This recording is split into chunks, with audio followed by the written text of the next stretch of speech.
بریم توی خونه یه شیشه هوشمند جذاب توی اتاق مستر نصب کردیم. بریم ببینیم.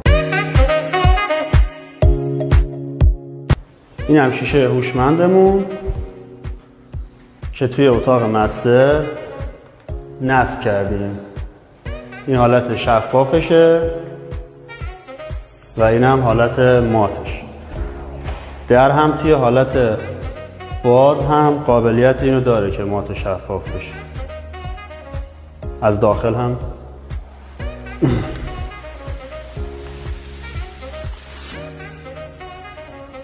تو حالت مات، این هم حالت شفاف.